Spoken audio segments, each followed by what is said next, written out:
federal credentials? For you? Check your system. Or call your supervisor. Business class with that college hoodie? I don't think so, honey. That's what the gate supervisor sneered before ripping a young black woman's federal credentials in half, right there at O'Hare Airport in front of horrified passengers. What she didn't know was that the woman in Northwestern sweats wasn't just any traveler. She was a senior FAA inspector with the authority to shut down entire airline operations and launch federal investigations. What started as blatant discrimination exploded into criminal charges, a massive federal audit, and one of the most devastating airline scandals in Chicago history. This is the story of how one racist assumption destroyed lives and changed the aviation industry forever. Fluorescent lights of O'Hare Terminal C cast harsh shadows across Gate C-15 as Sunday evening travelers waited for Skyline Airways Flight 447 to Washington Reagan National. The gate area buzzed with typical airport energy, business travelers checking emails, families corralling restless children, and the constant background hum of boarding announcements echoing through the terminal. Patricia Miller stood behind the gate counter, like a queen surveying her domain. At 43, she had spent 15 years with Skyline Airways, working her way up from baggage handler to gate supervisor. Her blonde hair was styled in a perfect bob that looked professional even after a 12-hour shift, and her navy blue uniform was crisp despite the long day. She wore her position like armor, using every ounce of authority that came with the laminated badge clipped to her blazer. Patricia's interactions with passengers followed a predictable pattern that any keen observer would notice. When the Henderson family, a white couple with 2 young children, approached with questions about their seat assignments, Patricia's face lit up with customer service perfection. "Of course, sweethearts," she cooed to the kids, while assuring the parents that everything was absolutely perfect with their tickets. But when elderly Mr. Johnson, a black man in his 70s, approached asking quietly if the flight was running on time, Patricia didn't even look up from her computer screen. "It'll board when it boards," she snapped. "Listen for the announcement." The contrast was stark enough that several passengers noticed, though most chose to look away rather than acknowledge what they were witnessing. This was Patricia's small kingdom, and she had spent years perfecting the art of making certain people feel unwelcome while maintaining plausible deniability. At 6:15 p.m., the boarding announcement crackled through the gate area. "We now invite our business class passengers to begin boarding Skyline Airways Flight 447 to Washington Reagan National. Please have your boarding pass and valid government-issued ID ready for inspection." That's when Jasmine Washington approached the counter. At 29, Jasmine carried herself with the quiet confidence of someone who had earned her place through excellence rather than privilege. She wore comfortable dark jeans, white sneakers, and a well-worn Northwestern University hoodie, the casual clothes of someone who had been working undercover for 12 grueling days and just wanted to get home. Her natural hair was pulled back in a sleek bun, and her only luggage was a black leather backpack containing a laptop, a novel, and a thick file of federal documents that would soon turn Patricia's world upside down. Jasmine joined the short business class line with the practiced ease of a frequent traveler. When her turn came, she stepped forward and placed her phone displaying the digital boarding pass on the scanner. Then she held out her federal credentials, a leather folder containing her FAA identification card, complete with federal seal, her photograph, and her official title, Senior Field Inspector, National Security and Incident Response. Patricia's eyes narrowed as she took in Jasmine's appearance. The expensive business class ticket didn't match the casual clothes. The federal credentials didn't match Patricia's assumptions about who deserved to fly in premium seating. And most importantly, Jasmine's presence in the business class line challenged every stereotype Patricia had carefully constructed about who belonged where. "Federal credentials for a domestic flight?" Patricia asked, her voice dripping with theatrical suspicion loud enough for other passengers to hear. The confrontation that would destroy careers and change an industry was about to begin. Jasmine Washington felt the bone-deep exhaustion that only came after leading a complex federal operation for nearly 2 weeks. Operation Clear Skies had been her brainchild, a classified audit of aviation security protocols throughout the Midwest designed to identify vulnerabilities in airport screening procedures, airline compliance systems, and passenger safety measures. For 12 days, she had lived out of a sterile hotel room in Detroit, playing different roles to test how various airports and airlines handled security challenges. She had been the flustered first-time flyer who didn't understand TSA procedures, the demanding business traveler who insisted on special accommodations, and the nervous passenger who asked too many questions about aircraft safety. Each role required meticulous acting, careful observation, and detailed documentation that would later inform national aviation security policy. The work was mentally exhausting and emotionally draining. Jasmine had to suppress her natural professional instincts and pretend to be confused or difficult, while carefully observing how airline personnel responded to different types of passengers. She had documented security gaps, protocol violations, and troubling patterns of inconsistent treatment that would form the basis of her final report to FAA Director Evans. Her educational background had prepared her for this kind of complex analysis. With an undergraduate degree in aeronautical engineering from MIT, a master's in aviation safety from Embry-Riddle, and a doctorate in systems engineering from Stanford, Jasmine understood aviation from both technical and operational perspectives. She could analyze aircraft maintenance records as easily as she could evaluate passenger screening procedures, making her uniquely qualified for the kind of comprehensive security audits that kept America's aviation system safe. Her 12 years with the FAA had taken her to airports across the country and around the world. She had investigated accidents, developed safety protocols, and testified before Congress about aviation security improvements. Her research on human factors in aviation safety had been published in peer-reviewed journals and was used by airlines globally to improve their training programs. But none of her professional accomplishments were visible to someone who judged people based on their appearance rather than their credentials. To Patricia Miller, Jasmine was just another young black woman who somehow had access to business-class seating and federal identification, an anomaly that challenged Patricia's worldview and triggered her worst instincts. The business-class ticket had been a small reward for the intensity of Operation Clear Skies. Jasmine typically flew coach on government business, but the complexity and duration of this assignment had warranted the upgrade. After spending nearly 2 weeks in cramped hotel rooms and maintaining stressful undercover roles, the promise of a wider seat and some quiet time to decompress before briefing her superiors was a welcome respite. She had chosen her travel clothes deliberately, comfortable jeans and her favorite Northwestern hoodie that reminded her of graduate school days when aviation had been pure academic pursuit rather than national security responsibility. The casual attire was also practical.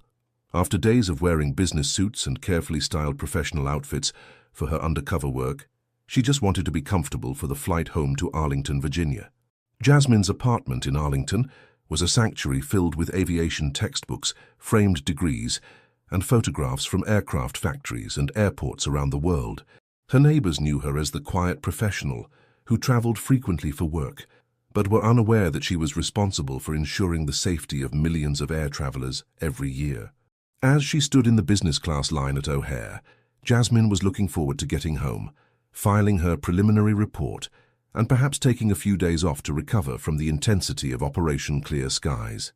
She had no idea that the next few minutes would transform her from an undercover investigator observing problems to the central figure in a case that would expose systematic discrimination and change aviation industry practices forever.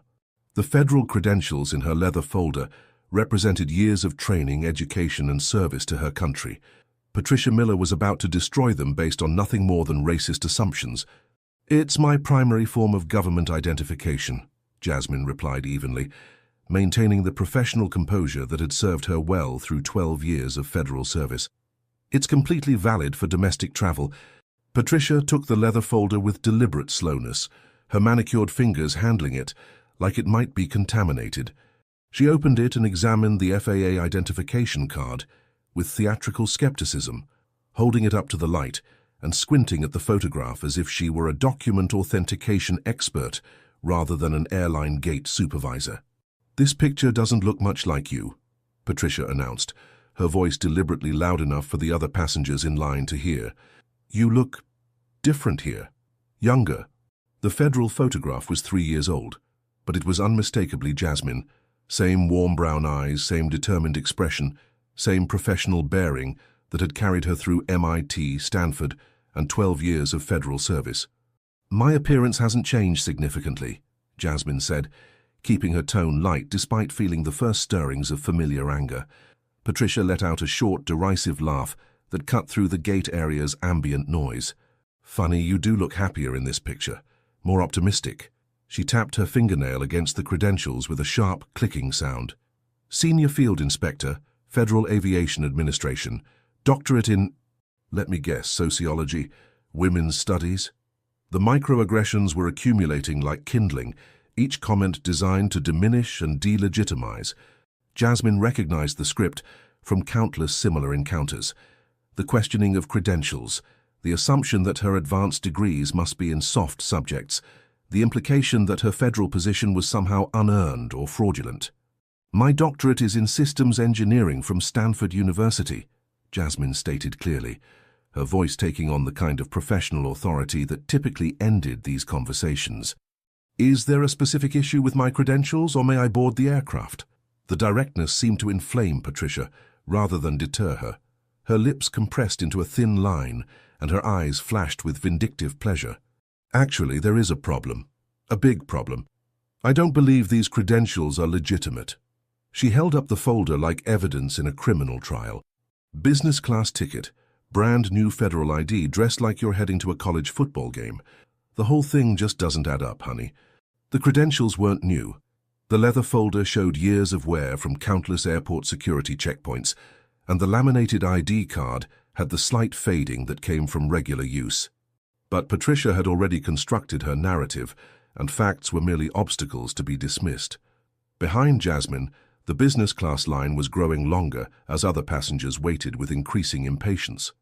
A businessman in an expensive suit checked his watch and sighed audibly. An elderly couple exchanged worried glances about making their connection, but no one intervened, choosing instead to look away from the uncomfortable confrontation unfolding at the gate counter. "Ma'am," Jasmine said, her patience beginning to wear thin, "these credentials were issued by the Federal Aviation Administration. You can verify their authenticity using your computer system. I'd like to board the aircraft now." Patricia leaned forward across the counter, bringing her face closer to Jasmine's with predatory satisfaction. "Or maybe you bought them online. People like you can be very resourceful when it comes to getting things you haven't earned. I've seen it all. Fake IDs, stolen credit cards, fraudulent documentation." She paused for effect, letting her gaze travel from Jasmine's northwestern hoodie down to her white sneakers and back up to her face. "The whole package looks suspicious to me." The insult was no longer subtle or coded. It was a direct, racist attack, delivered under the fluorescent lights of a public airport, disguised as corporate security consciousness, but rooted in nothing more than racial prejudice and the abuse of petty authority. Jasmine felt her professional composure beginning to crack, felt the familiar burn of rage that came from being reduced to a stereotype by someone who possessed a fraction of her education, experience, and federal authority. The words hung in the air like poison gas, their meaning unmistakable to everyone within earshot. Jasmine felt her blood pressure spike as the full weight of the insult settled over the gate area. This wasn't a misunderstanding or a training failure. It was a deliberate racist assault, wrapped in the thin veneer of corporate authority. "Ma'am," Jasmine said, her voice now hard as tempered steel, "you are making serious, unfounded accusations based on nothing but your personal prejudices. I'm going to ask you one more time to either verify my credentials using your system or call your supervisor. But you will not continue to defame me in public." Patricia seemed to feed off the confrontation, her eyes gleaming with vindictive satisfaction. This was exactly what she had wanted, a reaction she could point to as justification for her treatment, evidence that this passenger was difficult and combative.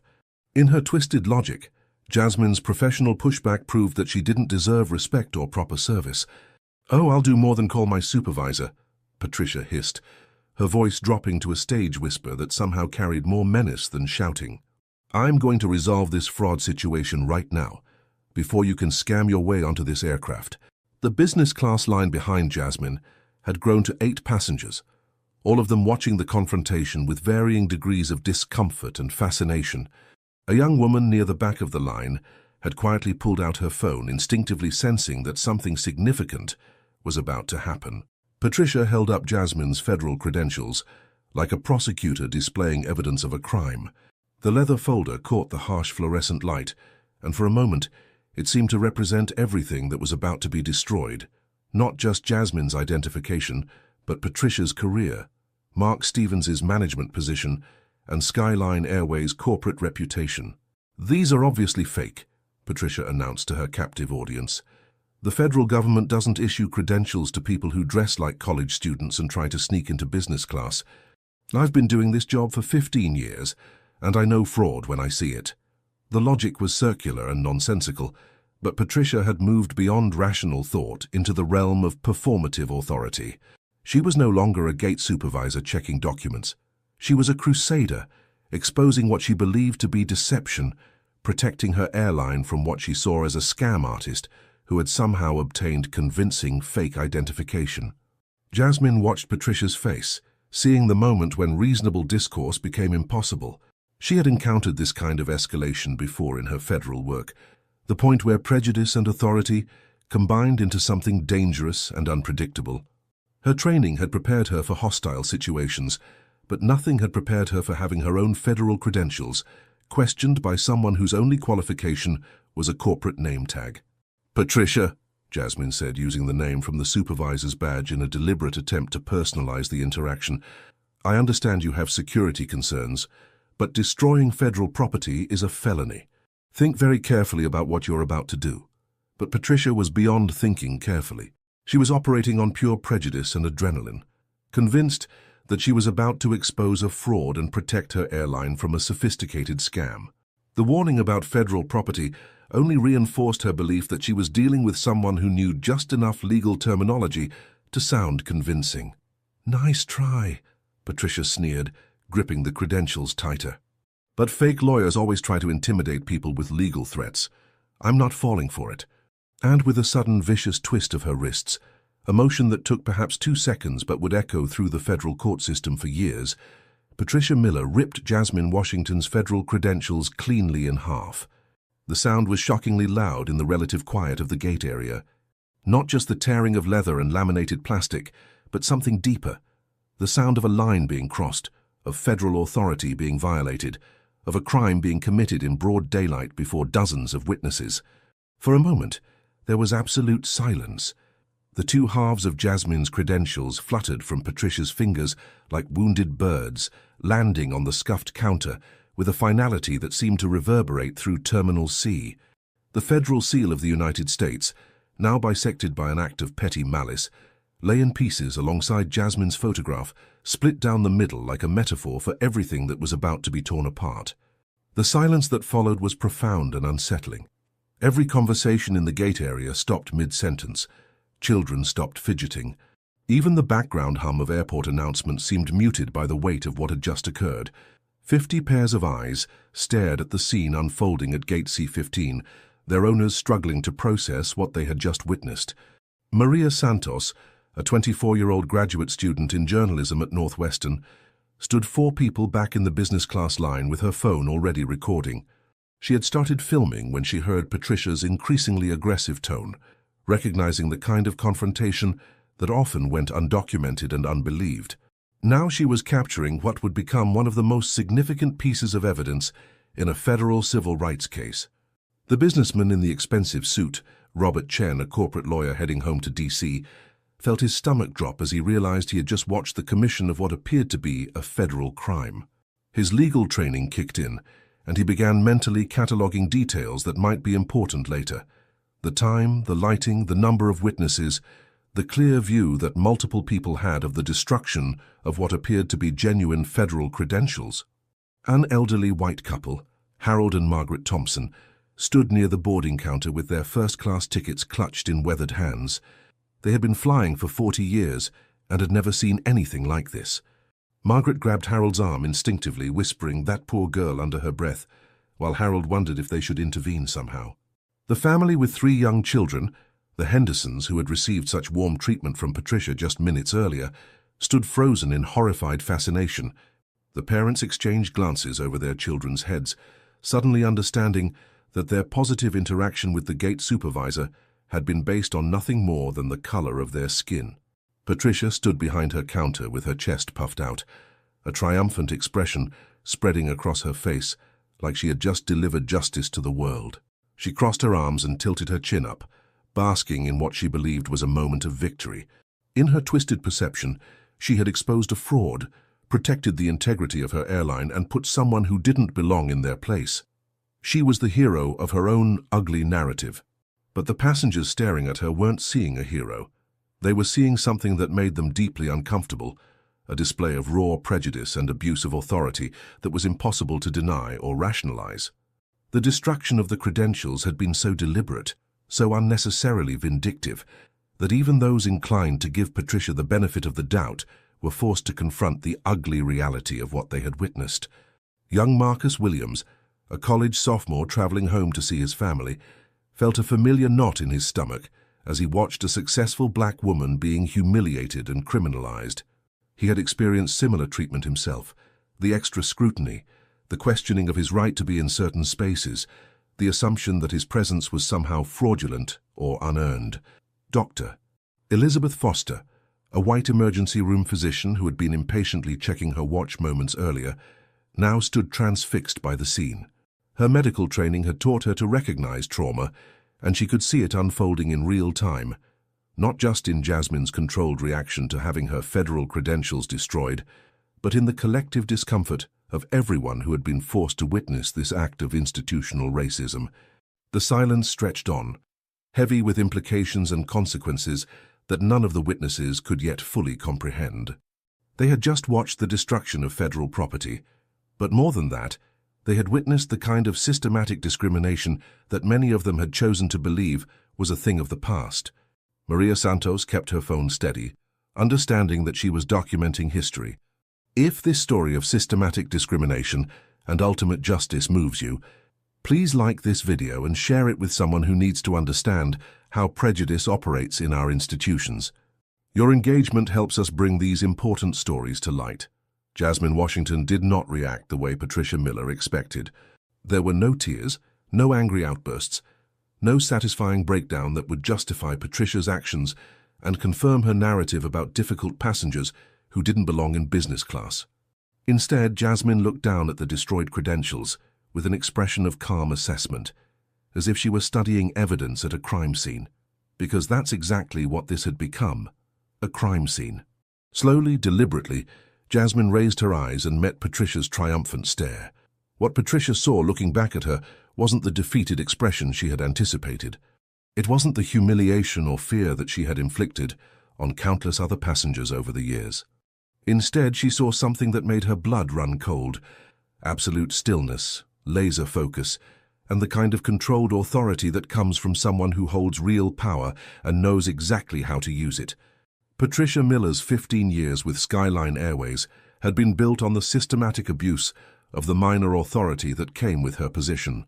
She had perfected the art of making certain passengers feel unwelcome while maintaining plausible deniability. Her personnel file, locked away in Mark Stevens' office, told the story of a pattern that had been carefully ignored and deliberately enabled.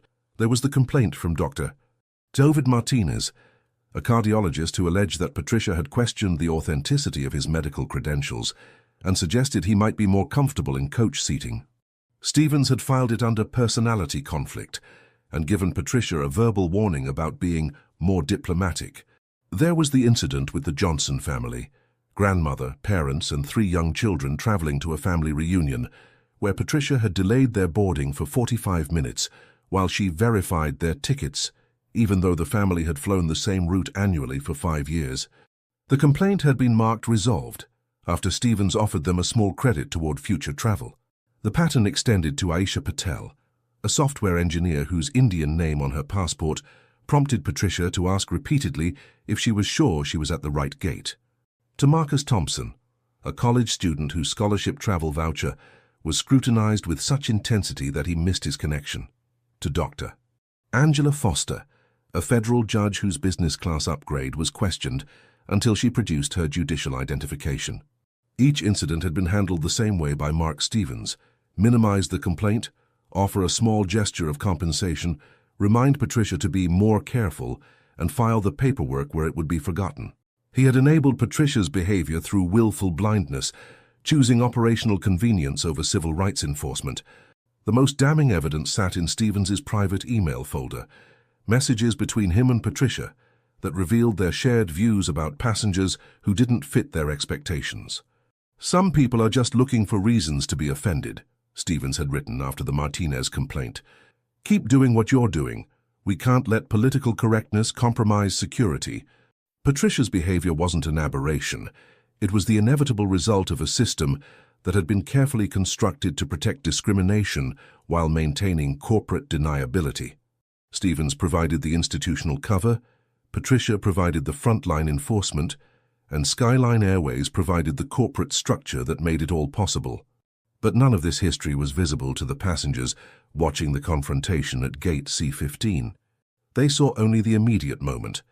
A gate supervisor who had just committed what appeared to be a serious crime against a passenger who had remained remarkably composed throughout the ordeal.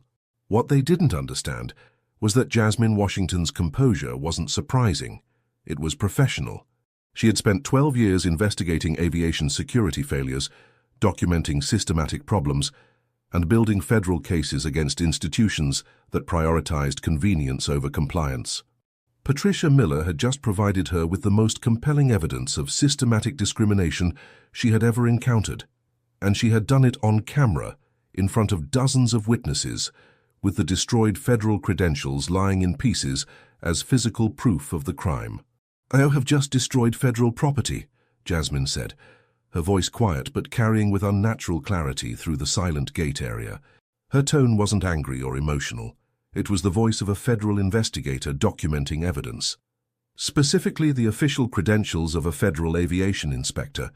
That constitutes a violation of Title 18, Section 1361 of the United States Code, destruction of government property. Patricia's triumphant expression faltered like a candle being snuffed out. For the first time since this confrontation began, uncertainty crept into her eyes. She had been expecting accusations of racism, demands for her supervisor, maybe even a social media rant. She hadn't been expecting citations of federal criminal statutes, delivered with the precision of someone who knew exactly what she was talking about. "The penalty," Jasmine continued in that same conversational tone, "is up to 10 years in federal prison." "It was fake," Patricia stammered, but her voice had lost its earlier conviction. The words sounded hollow even to her own ears. "I was within my rights as an agent of this airline to confiscate fraudulent documents." "You were not," Jasmine cut her off, her voice gaining an edge of authority that was impossible to ignore. "You have specific procedures you have been trained on multiple times over your 15-year career. You are to use the document verification system built into your workstation." She gestured to the scanner and UV light that Patricia had completely ignored. "If you still have concerns after using the proper verification tools, you are to contact your supervisor and airport security." She paused, letting that sink in while Patricia's face grew increasingly pale. "At no point does any procedure authorize you, a private citizen employed by a corporation, to unilaterally destroy federal property. But you didn't follow procedure, did you, Patricia?" The use of her first name, delivered with such calm authority, hit Patricia like a physical blow. Suddenly she felt very small behind her counter, very exposed, very much like someone who had just made a catastrophic error in judgment. Jasmine reached into her backpack with movements that were unhurried and precise. Patricia actually flinched, as if expecting a weapon. Instead, Jasmine pulled out her cell phone. She didn't dial 911 or call airport police.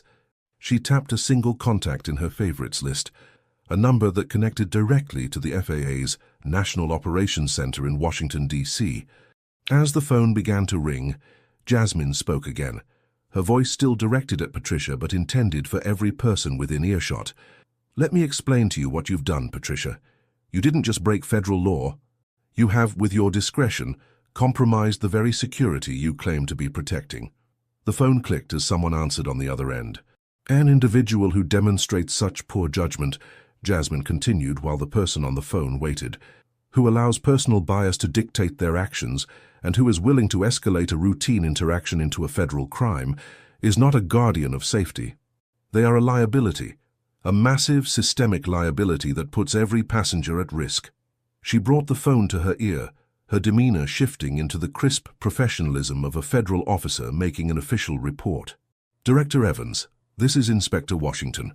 I apologize for calling on Sunday evening, but I'm at Chicago O'Hare International Airport, Gate C-15, and I need to invoke a code black on Operation Clear Skies. I have an active security breach and willful destruction of federal property by a Skyline Airways employee.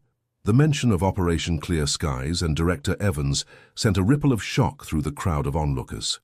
The businessman pulled out his own phone, no longer concerned about missing his flight, but rather about documenting what was clearly becoming a major federal incident. I need TSA FBI Aviation Unit and Chicago PD on site immediately, Jasmine continued. Also get me a direct line to Skyline Airways Corporate Legal Department and inform them they are about to be in violation of their federal operating certificate. Patricia's face had gone from pale to gray, the color of someone watching their entire world collapse in real time. The arrival of airport police officers at Gate C-15 marked the transformation of what had been a shocking confrontation into an official federal incident. 2 uniformed Chicago PD officers appeared first, followed closely by TSA supervisors and plainclothes federal agents whose presence immediately elevated the seriousness of the situation. Agent Michael Torres from the FBI's Chicago field office approached Jasmine directly, his credentials displayed and his demeanor respectfully professional. Inspector Washington, Agent Torres, FBI Aviation Unit. We received the call from Director Evans. What's the situation? Before Jasmine could respond, Mark Stevens came rushing toward the gate like a man whose entire career was catching fire around him. His tie was askew, his usually perfect hair disheveled from running through the terminal, and sweat beaded on his forehead despite the airport's aggressive air conditioning. "What the hell is going on here?" he demanded, his voice carrying the authority of someone who had spent years putting out operational fires and keeping flights on schedule. "Patricia, why are there federal agents at my gate? We have a flight to board and corporate is already asking questions about delays." Patricia turned to him like a drowning person reaching for a life preserver. "Mark, thank God you're here. This woman was trying to board with fake federal credentials, obvious forgeries. I confiscated them to protect the flight and our passengers." She was already rewriting history, constructing a narrative that cast her as the vigilant employee, protecting airline security rather than the federal criminal she had become. But there was a problem with her story. The destroyed credentials were still lying in pieces on the counter, and Jasmine was still standing there with the kind of calm that suggested she held all the cards. "Mr. Stevens," Agent Torres interrupted, consulting his notes. "I need you to step back from the gate counter. This is now a federal crime scene, and we need to preserve the evidence." Mark looked from Torres's badge to the pieces of credentials on the counter, to Jasmine's controlled demeanor. His corporate instincts kicked in, smooth over the conflict, support his employee, get the plane out on time. Delays cost money, and angry passengers meant bad reviews and potential lawsuits. "Agent Torres, I'm sure we can resolve this misunderstanding," he began in the practiced tone of customer service damage control. "If there's an issue with a passenger's identification, we have procedures to handle these situations without involving federal law enforcement." "Your procedures weren't followed, Mr. Stevens," Jasmine interjected, her voice cutting through his corporate spin with surgical precision. "Your employee destroyed federal property without using any of the verification systems she was trained to operate. She committed a felony based on personal bias, not security protocols." Agent Torres was already photographing the destroyed credentials with a high-resolution camera, documenting the evidence with the kind of methodical precision that suggested this case was going to federal court. "Inspector Washington, we'll need your statement and we'll need to interview both employees. We're also going to need the security footage from this gate." Security footage. Mark's voice cracked slightly as he began to understand that this wasn't going away with an apology and a travel voucher. "Every interaction at this gate is recorded from multiple angles," Agent Torres explained matter-of-factly. "We'll have clear documentation of exactly what happened, including the destruction of federal credentials and any statements made during the incident." Patricia watched this exchange with growing horror. The reality of her situation, was finally penetrating the fog of righteous indignation that had carried her through the confrontation. She hadn't just made a mistake. She had committed a federal crime on camera, in front of dozens of witnesses, against someone who turned out to have the authority to destroy her career and her freedom. "This is impossible," she whispered, more to herself than anyone else. She was trying to scam her way into business class. People do it all the time. Agent Torres looked up from his documentation. "Ma'am, you have the right to remain silent, and I strongly advise you to exercise that right until you've had an opportunity to speak with an attorney." The words every criminal defendant learns to fear had just been spoken at Gate C-15. The moment Agent Torres mentioned Miranda rights, the atmosphere at Gate C-15 shifted from tense confrontation to federal law enforcement operation. Jasmine Washington was no longer just an angry passenger. She was a federal inspector whose authority was being recognized and respected by every law enforcement officer on the scene. "My name," Jasmine said, addressing the crowd of passengers, airline employees, and federal agents who had gathered around Gate C-15, "is Inspector Jasmine Washington, badge number 7419, Federal Aviation Administration Office of National Security and Incident Response." Her voice carried the kind of quiet authority that comes from 12 years of federal service and the confidence of someone who knows exactly what they're doing.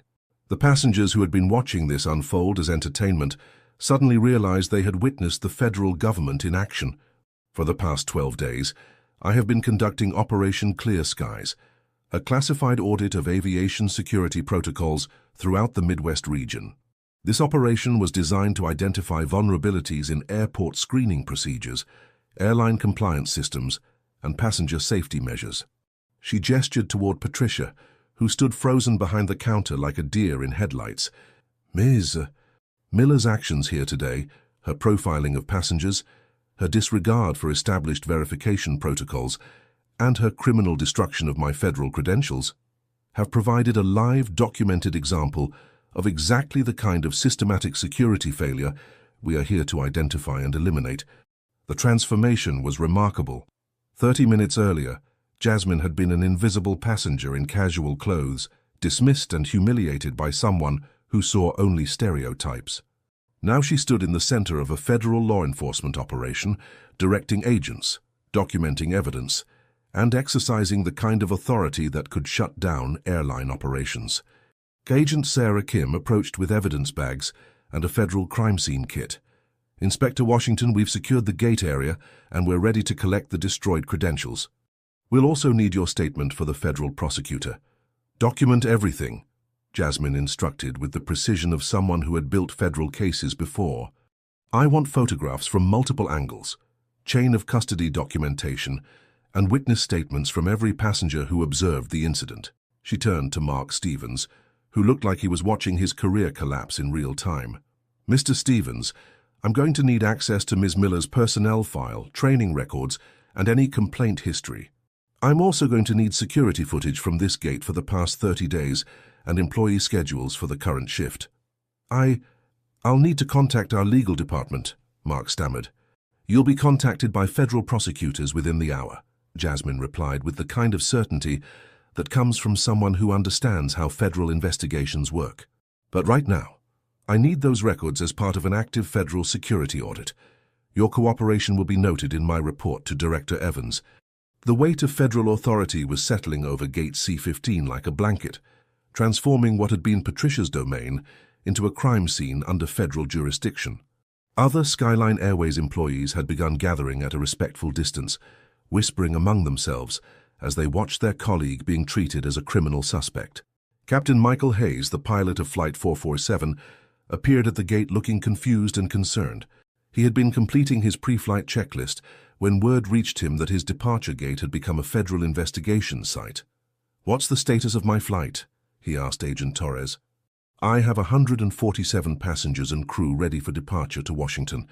"Captain, this gate is now a federal crime scene," Torres replied. "Flight 447 is grounded pending the completion of our investigation. Inspector Washington has the authority to suspend aircraft operations when security protocols have been compromised." Captain Hayes looked at Jasmine with new respect and growing concern. As a pilot with 25 years of experience, he understood that FAA inspectors had the power to ground flights, suspend operations, and end careers. The fact that one of his gate supervisors had apparently committed a crime against a federal inspector was catastrophic for everyone involved. "Inspector Washington," he said formally, "on behalf of my crew, I want to assure you that this incident does not represent the professional standards we maintain. If there's anything we can do to assist your investigation, we're completely at your disposal." Patricia Miller watched this exchange with mounting horror.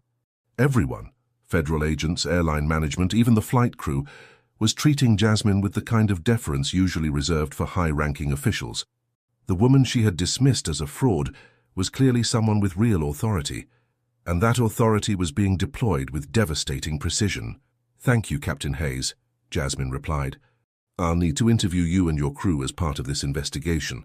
I want to understand whether this kind of discriminatory behavior has impacted flight operations or passenger safety." She turned to Agent Kim, who was documenting the scene with professional thoroughness. "I also want a complete analysis of passenger complaint data for this gate over the past 5 years. I suspect we're going to find patterns that extend far beyond today's incident. The systematic dismantling of Patricia Miller's career was beginning. But more than that, it was revealing the infrastructure of discrimination that had allowed her behavior to flourish. Every email, every complaint, every incident that had been minimized or ignored was about to be examined under the harsh light of federal scrutiny." Maria Santos, still recording on her phone, captured the moment when Patricia finally understood the magnitude of what she had done. It wasn't just the loss of her job. It was the realization that she had committed a federal crime against someone with the power to destroy not just her career, but the careers of everyone who had enabled her behavior. The element that had transformed this situation wasn't just Jasmine's federal authority. It was the systematic, methodical way she was using that authority to expose and document patterns of discrimination that had been hidden for years. If you believe in the power of accountability and justice, please subscribe to our channel and hit the notification bell. Stories like this remind us that change is possible when the right person refuses to be silenced. The recognition of Jasmine Washington's true authority spread through Gate C-15 like ripples in a pond, affecting everyone who had witnessed the confrontation or learned about it in the aftermath. Passengers who had been impatient about flight delays suddenly understood they had witnessed something far more significant than a customer service dispute. They had seen the federal government responding to systematic discrimination with swift and decisive action. Dr. Elizabeth Foster, the emergency room physician who had been checking her watch impatiently earlier, approached Jasmine with obvious respect. "Inspector Washington, I'm Dr. Foster. I witnessed the entire incident, and I want you to know that what Ms. Miller did was completely unacceptable. If you need medical documentation of stress or trauma resulting from this incident, I'm happy to provide professional testimony." The offer was both practical and symbolic. A white professional extending support to a black federal inspector who had been subjected to racist treatment. It represented the kind of cross-racial solidarity that Patricia Miller's worldview couldn't accommodate. Robert Chen, the corporate lawyer, had been making notes on his phone throughout the incident. "Hey, Inspector Washington, I'm an attorney with Morrison & Associates in D.C. I specialize in federal employment law, and I want you to know that what I witnessed here constitutes clear violations of federal civil rights statutes. If you need additional legal analysis or witness testimony, I'm completely available." Even the Henderson family, who had received such warm treatment from Patricia earlier, seemed to understand that their positive experience had been based on nothing more than their race. "Mrs. Henderson approached Jasmine hesitantly. "I'm so sorry about what happened to you. We had no idea that she treated people differently. If we had known, we would have said something." The gradual recognition wasn't limited to passengers. Skyline Airways employees throughout Terminal C were beginning to understand that one of their colleagues had committed a federal crime, and that the subsequent investigation was going to examine every aspect of their operations. Flight attendant Lisa Rodriguez, who had worked with Patricia for 8 years, felt a sick recognition in her stomach. She remembered countless times when Patricia had made comments about certain passengers, times when boarding had been delayed for additional security checks that seemed to target travelers of color, times when she had chosen to look the other way rather than challenge behavior she knew was wrong. "I should have reported her years ago. Lisa whispered to her colleague, attendant James Park. "I knew she treated people differently, but I didn't want to cause trouble. Now look what happened." Ground crew supervisor Tony Martinez had seen similar patterns in Patricia's interactions with airline personnel. Workers with Latino surnames found their timesheets questioned more frequently. Maintenance staff with African accents were subjected to additional scrutiny when they needed access to aircraft. The discrimination hadn't been limited to passengers. It had infected every aspect of Patricia's professional relationships. Meanwhile, in Skyline Airways' Chicago administrative offices, Regional Manager Janet Coleman was conducting crisis management calls with corporate headquarters in Atlanta. The implications of having a gate supervisor commit a federal crime against an FAA inspector during a classified security operation were staggering. "We're looking at potential loss of our operating certificate," she explained to CEO Robert Harrison during an emergency conference call. "Inspector Washington has the authority to ground our entire Chicago operation, and her investigation is going to examine every complaint, every incident, every training record we have." Harrison's voice was grim. "How did this happen, Janet? How did we have a supervisor committing federal crimes without anyone in management knowing about it?" "We did know about it, Robert. That's the problem. We had complaints about Patricia Miller going back years, but they were always minimized or dismissed. Mark Stevens buried them in personnel files and called it customer service coaching. The recognition was spreading through corporate headquarters as executives realized they hadn't just failed to prevent discrimination, they had actively enabled it through willful blindness and institutional cover-ups. The gradual recognition of what had really happened at Gate C-15 was revealing uncomfortable truths about systematic failures that extended far beyond one racist gate supervisor. The interview room at O'Hare's federal law enforcement facility was sterile and intimidating. Windowless beige walls, fluorescent lighting that made everyone look pale, and furniture bolted to the floor. Patricia Miller sat across from FBI agent Sarah Kim, her earlier defiance completely evaporated, replaced by the vacant stare of someone whose world had collapsed in the span of 2 hours. "For the record," Agent Kim began, her voice professionally neutral, "please state your full name and position with Skyline Airways." "Patricia Ann Miller, Gate Supervisor, Chicago O'Hare Operations." Her voice was barely above a whisper, a stark contrast to the aggressive tone she had used with Jasmine just hours earlier. "Ms. Miller, let's discuss your training on passenger identification verification. How many times have you completed the mandatory protocols training?" Patricia shifted uncomfortably. "Every year since I became a supervisor, 7 times total." "And what does that training specify as the correct procedure when you suspect fraudulent documentation?" The question hung in the air like an accusation. Patricia knew the answer. Everyone who worked in airline operations knew the answer. Use the verification equipment. Consult supervisors if concerns remained. Contact airport security if necessary. Never, under any circumstances, destroy passenger documentation. "We're supposed to use the scanner and UV light," she admitted. "Did you use either of those verification tools on Inspector Washington's credentials?" "No." "Why not?" This was the question Patricia had been dreading because there was no answer that didn't expose her racial bias. She couldn't explain that she had looked at Jasmine and immediately assumed fraud based on her appearance. She couldn't admit that 12 years of subtle discrimination had led her to believe she could identify suspicious passengers by their race and clothing. I had a feeling something was wrong." "A feeling?" Agent Kim repeated, making a note. "Based on what specific elements of Inspector Washington's appearance or behavior?" Patricia felt trapped. Every answer would dig her deeper into admitting to racial profiling. She was dressed casually for business class.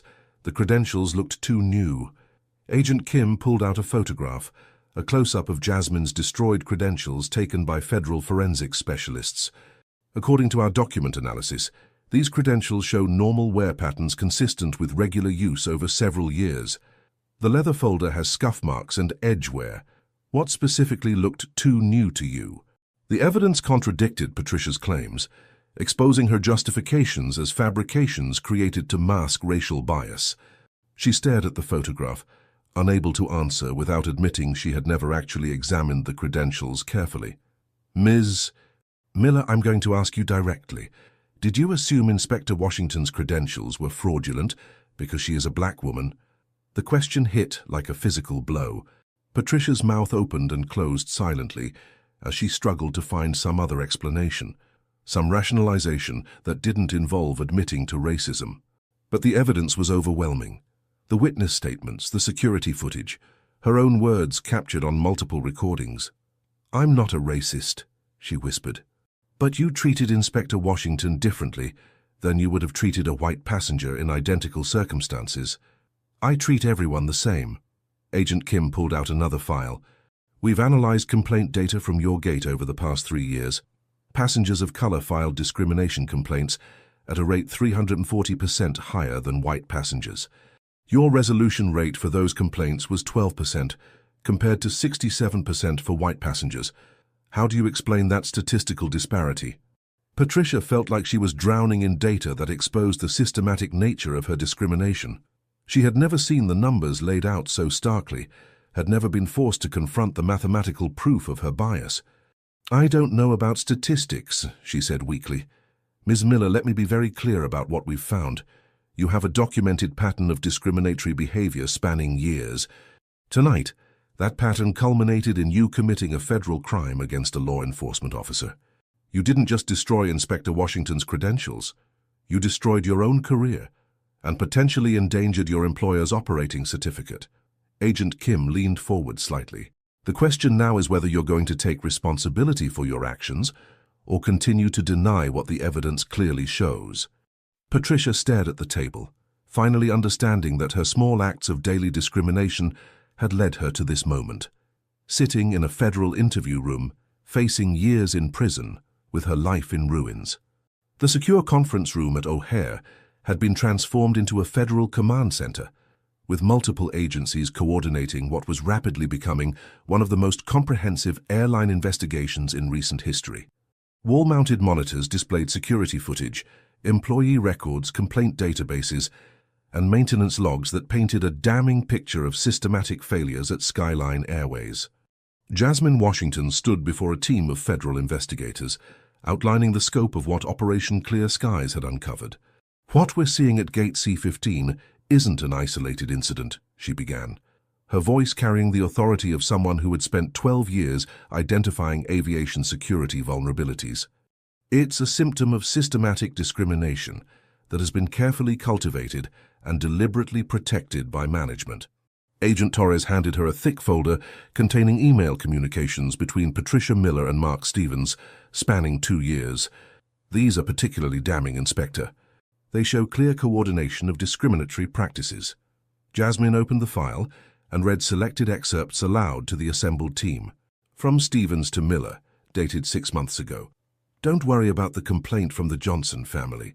Some people are just looking for reasons to be offended. Keep doing what you're doing."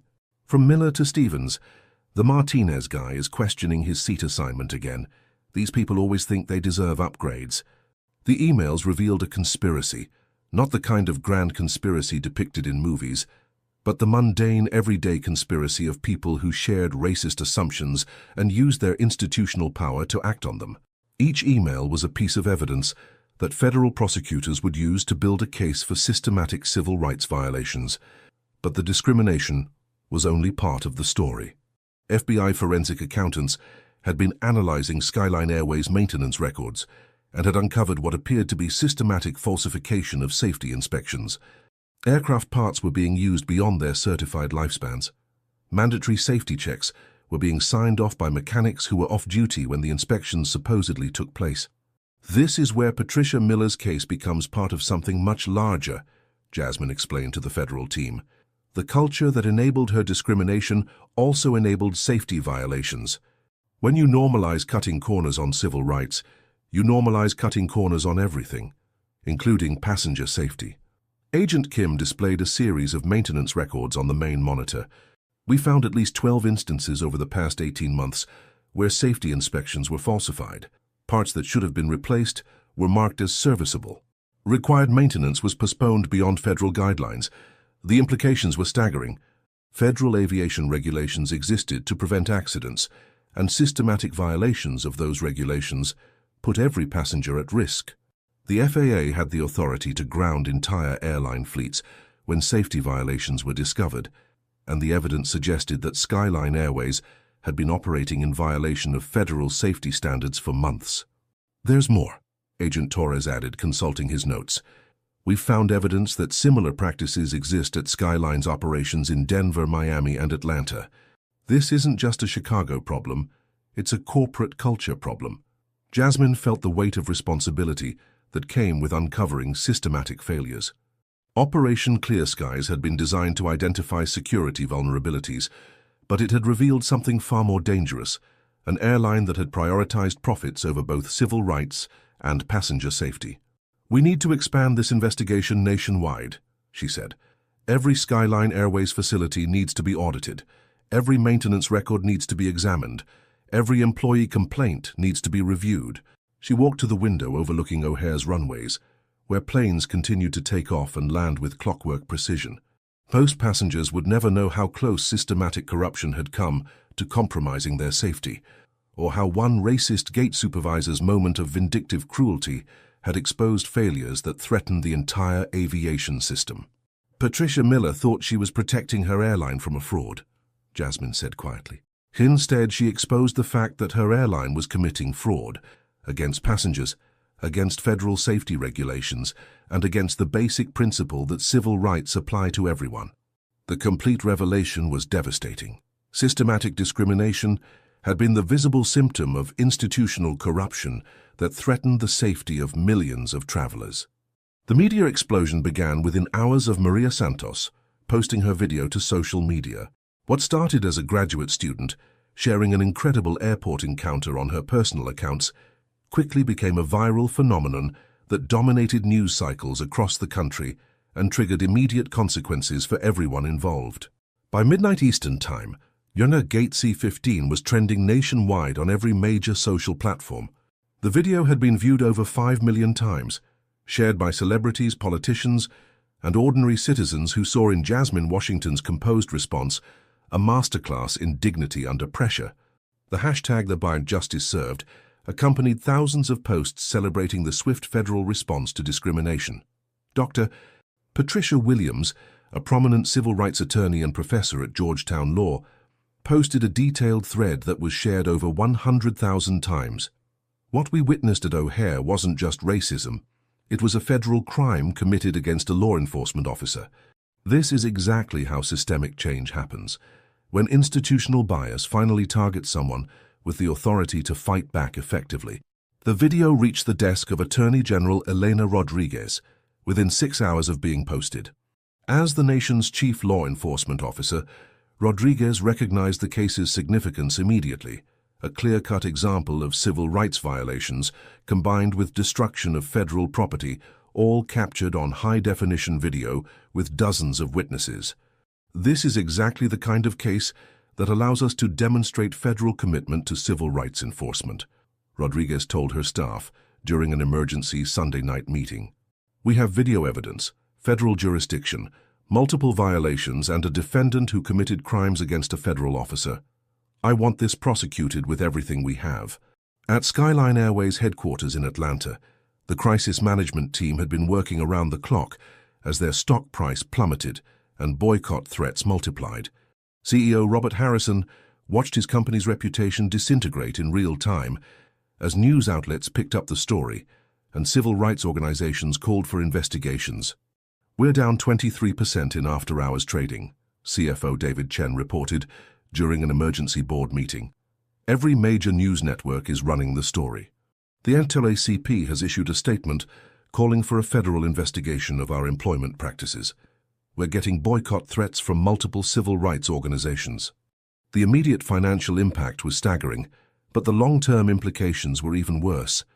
Airlines depend on public trust, and that trust was evaporating as millions of travelers watched a Skyline Airways supervisor commit a federal crime based on racial prejudice.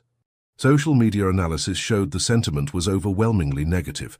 94% of mentions were critical of Skyline Airways, with passengers sharing their own stories of discrimination and bias.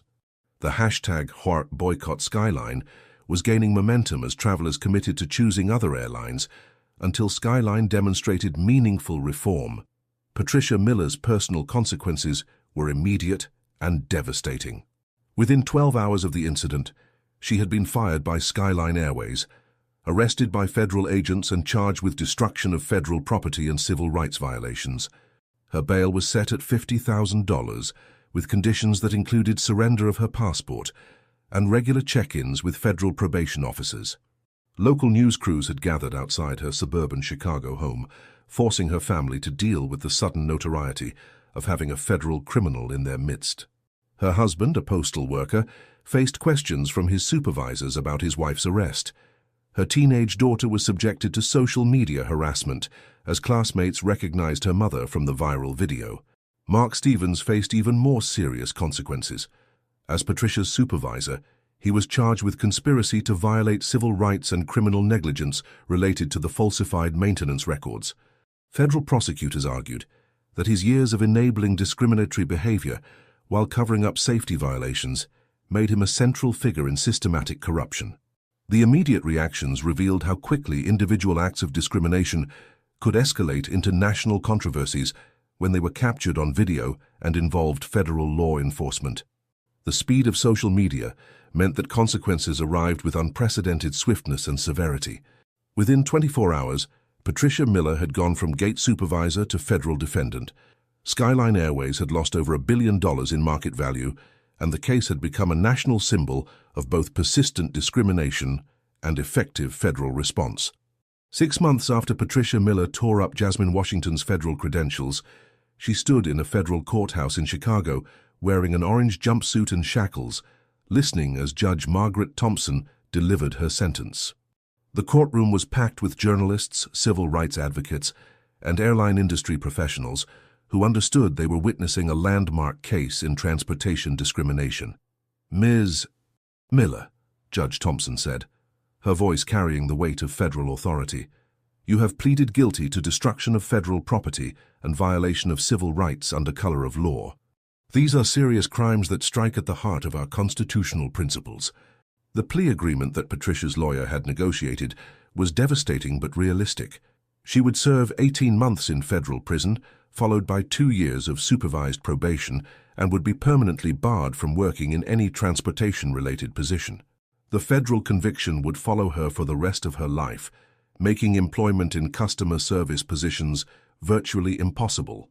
"Your actions on that evening at O'Hare Airport were not a momentary lapse in judgment," Judge Thompson continued. "The evidence shows a pattern of discriminatory behavior spanning years, enabled by supervisors who chose profit over civil rights. You destroyed the credentials of a federal inspector, based solely on racial prejudice, and your crime was captured on video for the world to see."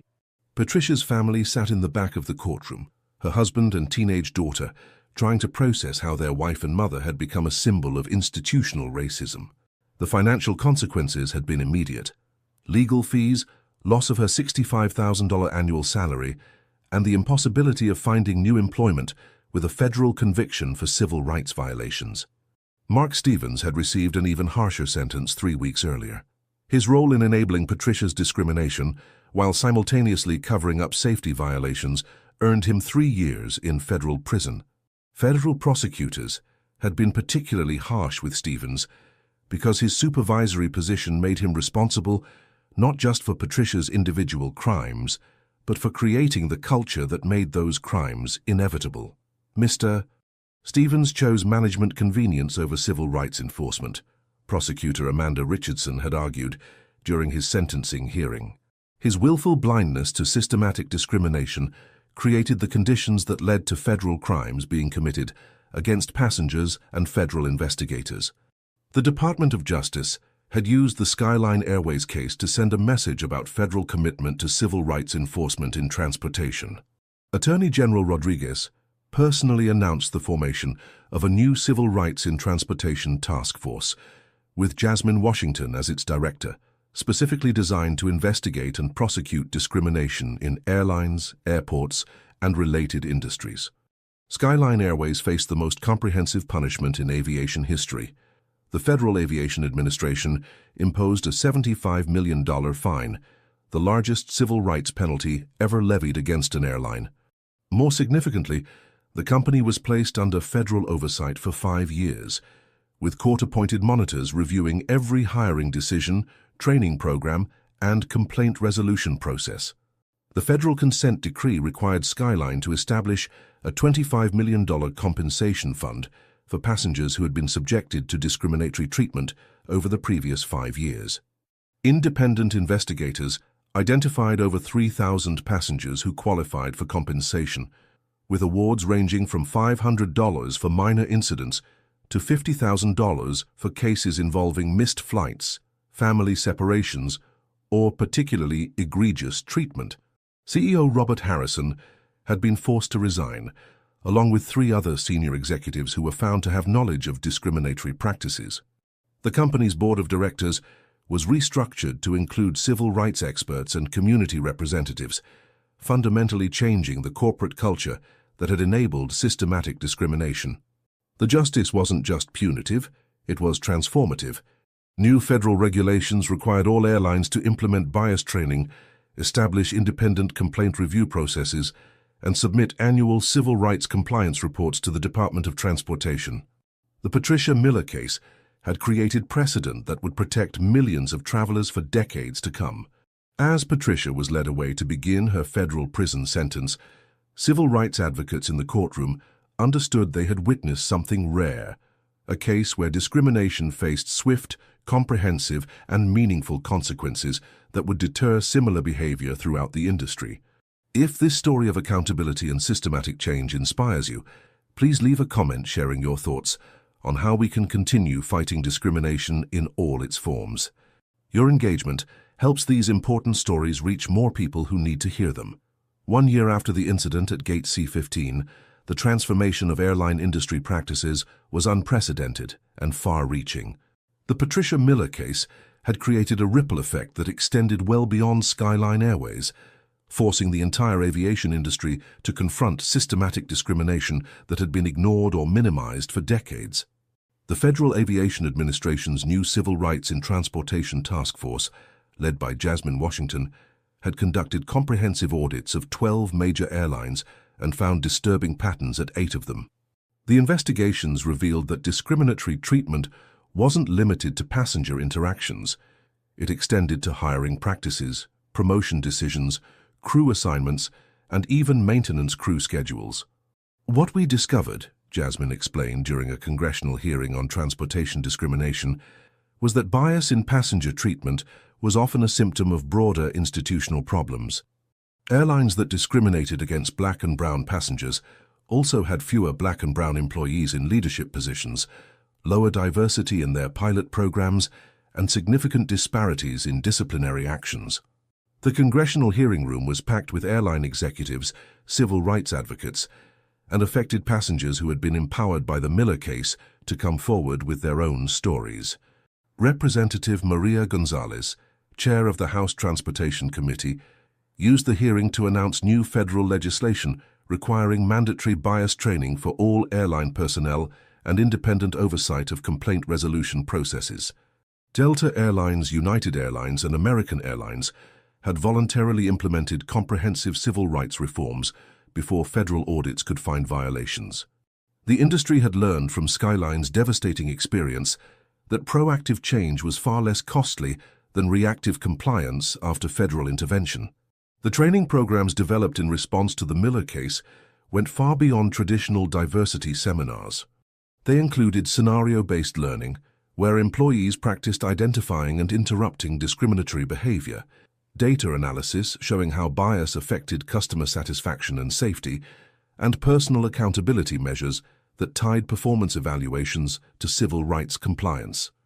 Airport Workers United, a labor organization representing ground crew and service personnel, used the momentum from the Miller case to negotiate contract provisions protecting workers who reported discrimination. Patricia Miller's case showed us that discrimination hurts everyone. Union Representative Carlos Martinez explained, "Workers who witness bias but don't report it become complicit, and workers who engage in bias destroy their own careers." The Skyline Airways Compensation Fund had evolved into a model for restorative justice in corporate civil rights violations. Rather than simply paying settlements, The fund included programs connecting affected passengers with airline executives for structured dialogues about the impact of discrimination. Many passengers reported that these conversations were more meaningful than financial compensation. The ripple effects extended to other transportation industries. Amtrak implemented new civil rights training after several high-profile incidents involving discriminatory treatment of passengers. Greyhound revised their customer service protocols after advocates pointed out similarities between bus terminal dynamics and airport gate operations. Law schools began teaching the Miller case as an example of how individual acts of discrimination could escalate into federal crimes when they targeted the wrong person.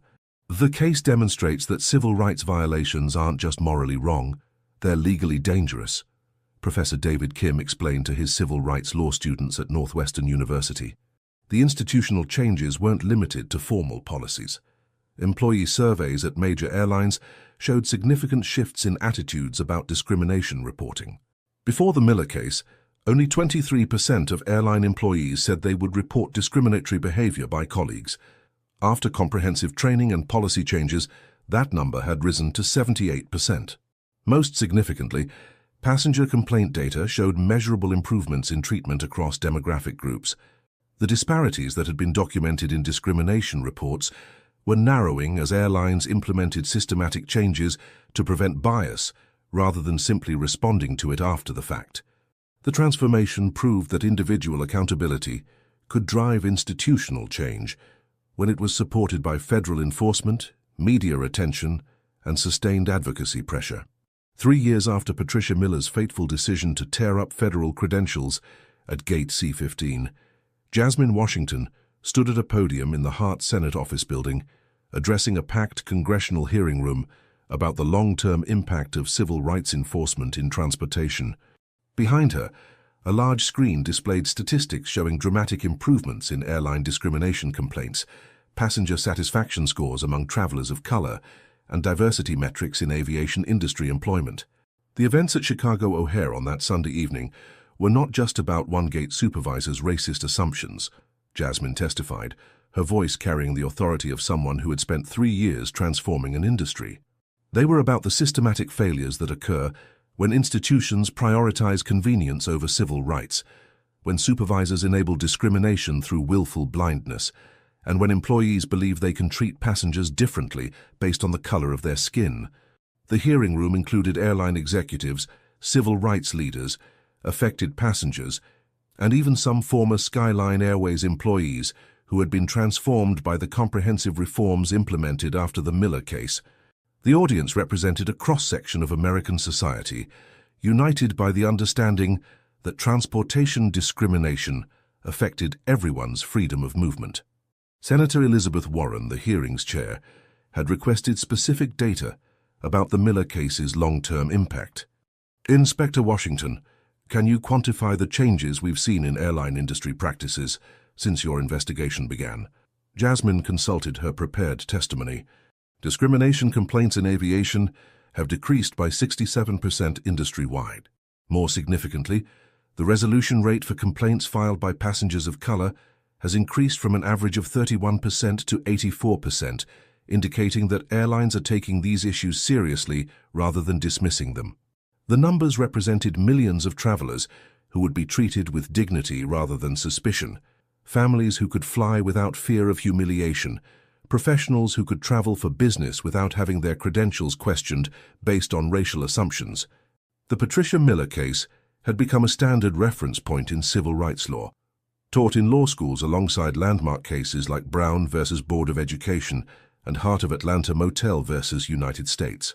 Federal prosecutors regularly cited the case when pursuing transportation discrimination charges, and it had established precedent that made similar prosecutions easier and more effective. Patricia Miller herself had been released from federal prison after serving 16 months of her 18-month sentence. She was living in a small apartment in suburban Milwaukee, working part-time at a non-profit organization that helped formerly incarcerated individuals find employment. Her federal conviction made traditional employment nearly impossible, but she had found purpose in helping others navigate the consequences of criminal justice involvement.